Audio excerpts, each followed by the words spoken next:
ധന്യനായ കർത്താവിന് മഹത്വം. എല്ലാവർക്കും പ്രഭാതവന്ദനം. തെസ്സലോനിക്കർക്ക് എഴുതിയ രണ്ടാമത്തെ ലേഖനത്തിന്റെ 1-ാമത്തെ അധ്യായം അതിന്റെ 6-ാമത്തെ വാക്യത്തിൽ ഇങ്ങനെ നമ്മൾ വായിക്കുന്നു: കർത്താവായ യേശു തന്റെ ശക്തിയുടെ ദൂതന്മാരുമായി സ്വർഗത്തിൽ നഗ്നജാലയിൽ പ്രത്യക്ഷനായി ദൈവത്തെ അറിയാത്തവർക്കും നമ്മുടെ കർത്താവായ യേശുവിന്റെ സുവിശേഷം അനുസരിക്കാത്തവർക്കും പ്രതികാരം കൊടുക്കുമ്പോൾ നിങ്ങളെ പീഡിപ്പിക്കുന്നവർക്ക് പീഡ അനുഭവിക്കുന്ന നിങ്ങൾക്ക് ഞങ്ങളോടുകൂടെ ആശ്വാസവും പകരം നൽകുന്ന ദൈവസന്നിധിയിൽ നീതിയല്ലോ. അപ്പോൾ ഇവിടെ അപ്പോസ്തലനായിരിക്കുന്ന പൗലോസ് 3-ാം സ്വർഗത്തോളം എടുക്കപ്പെട്ട് സ്വർഗത്തിന്റെ സകല മഹിമകളും കണ്ട ദൈവ തേജസ്സിനാൽ പിടിക്കപ്പെട്ട അപ്പോസ്തലനായിരിക്കുന്ന പൗലോസ്. അപ്പോൾ കർത്താവിന്റെ പ്രതികാരത്തെ കുറിച്ച് വളരെ വ്യക്തമായി അറിയാവുന്ന ആളാണ്. താനത് കണ്ടതും താനത് അനുഭവിച്ചതും ശരീരത്തിൽ അതിന്റെ വേദന ഉണ്ടായിരുന്ന മരണം വരെ. അപ്പോൾ സുവിശേഷം അനുസരിക്കാത്തവർക്ക് പ്രതികാരം കൊടുക്കുമ്പോൾ നിങ്ങളെ പീഡിപ്പിക്കുന്നവർക്ക് പീഡയും കൊടുക്കും. പീഡ അനുഭവിക്കുന്ന നിങ്ങൾക്ക് ആശ്വാസവും ലഭിക്കും ഞങ്ങളോടൊപ്പം. അപ്പോസ്തലനായിരിക്കുന്ന പൗലോസിന് ലഭിച്ച ദൈവിക വെളിപ്പാടാണ്. കർത്താവായ യേശു തന്റെ ശക്തിയുള്ള ദൂതന്മാരുമായി സ്വർഗത്തിൽ നഗ്നജാലയിൽ പ്രത്യക്ഷനാവും. ഓ ഹല്ലേലൂയ. എന്നിട്ട് ദൈവത്തെ അറിയാത്തവർക്കും യേശു കർത്താവിന്റെ സുവിശേഷം അനുസരിക്കാത്തവർക്കും, അപ്പോൾ ദൈവത്തെ അറിയാത്തവർ, കർത്താവിന്റെ സുവിശേഷം അനുസരിക്കാത്തവർ, ഈ രണ്ടു പേർക്കും, രണ്ടു കൂട്ടർക്കും കഠിനമായ ശിക്ഷ കൊടുക്കുമ്പോൾ നിങ്ങളെ പീഡിപ്പിച്ചവരെ ദൈവം എന്ത് ചെയ്യും?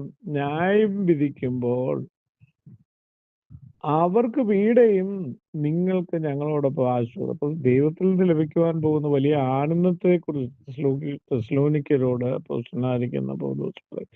അപ്പോൾ കർത്താവിന്റെ വെളിപ്പാടിനെ കുറിച്ച് വളരെ വ്യക്തമായി ഇവിടെ രേഖപ്പെടുത്തി തന്റെ ശക്തിയുള്ള ദൂതന്മാർ, ഒറ്റയ്ക്കല്ല വരുന്നു, ശക്തിയുള്ള ദൂതന്മാരുമായി ഇതുവരെയും കാണാത്ത വലിയൊരു ദൂത സഞ്ചയവുമായി സ്വർഗത്തിൽ അഗ്നിജാലയ്ക്കുള്ളിൽ ദൈവം വെളിപ്പെടുന്ന ഒരു വെളിപ്പെടലുണ്ട്. ഹല്ലേലൂയ. അവൻ ക്രൂശിൽ ബലഹീനനായി തൂങ്ങപ്പെട്ടു. ആ യോഹന്നാൻ പറഞ്ഞ ആ കുഞ്ഞാടിന്റെ സകല ലക്ഷണവും ആ ക്രൂശിൽ കിടക്കുന്ന ക്രിസ്തു വെളിപ്പെടുവാൻ, ആ ലോകത്തിന്റെ പാപത്തെ വഹിച്ച ദൈവത്തിന്റെ കുഞ്ഞാട്. ഒരു കുഞ്ഞാട് അറക്കപ്പെടുമ്പോ അത് എന്ത് ചെയ്യുന്നു? അതിന് എന്ത് ചെയ്യുവാനായിട്ട് കഴിയും? അത് ബലഹീനമായി അതിനെ അറക്കുന്നവന്റെ കയ്യിൽ അമങ്ങി കൊടുക്കുകയാണ്, അവനന്റെ കഴുത്ത് കണ്ടിക്കുകയാണ് ചെയ്യുന്നത്, എന്റെ തോലുരിക്കുന്നു. അതുപോലെ നിസ്സഹായനെ പോലെ ഒന്നും ചെയ്യാൻ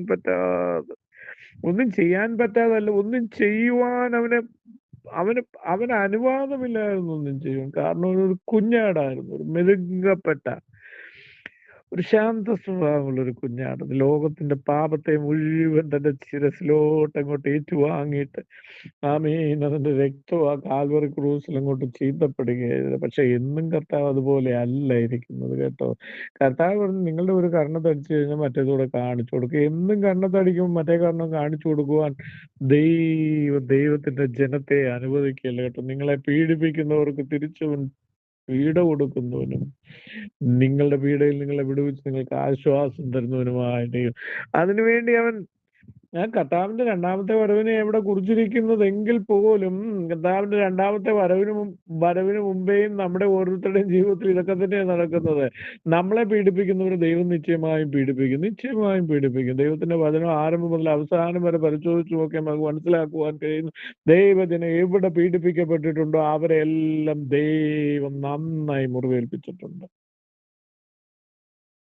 ആകയാൽ ദൈവത്തിന്റെ ജനമേ, നിനക്ക് ദുഃഖമുണ്ടോ, നിനക്ക് ഭാരമുണ്ടോ, നിനക്ക് പ്രയാസമുണ്ടോ, നീ പീഡിപ്പിക്കപ്പെടുന്നുണ്ടോ, കർത്താവായ യേശുവിനോട് നീ കണ്ണുനീരോട് അപേക്ഷിച്ച് പ്രാർത്ഥിക്കും. നിന്നെ പീഡിപ്പിക്കുന്നവരെ നിശ്ചയമായും ദൈവം ന്യായം വിധിക്കുന്ന ദൈവം. ആകയാൽ ദൈവത്തിന്റെ ന്യായവിധിയുടെ കരമാമി നിന്റെ ശത്രുക്കളുടെ മേൽ വെളിപ്പെടേണ്ടതിനായി നിനക്ക് ധൈര്യത്തോട് ദൈവത്തോട് അപേക്ഷിക്കും. കാരണം ദൈവത്തിന്റെ വചനം നമ്മളെ പഠിപ്പിക്കുന്നുണ്ട്. നിന്നെ പീഡിപ്പിക്കുന്നവര് ദൈവം ന്യായം വിധിക്കും. പീഡ അനുഭവിക്കുന്നതിനൊക്കെ ആശ്വാസവും തരുവാൻ സർവശക്തനായ ദൈവം നീതിയോടെ നിനക്ക് വേണ്ടി ഇറങ്ങി വരുന്ന ദിവസം നിന്റെ മുമ്പിലുണ്ടെന്നറിഞ്ഞ് ദൈവത്തിൽ നീ സന്തോഷിക്കുക. ദൈവം നമ്മളെ സഹായിക്കുമാറാകട്ടെ.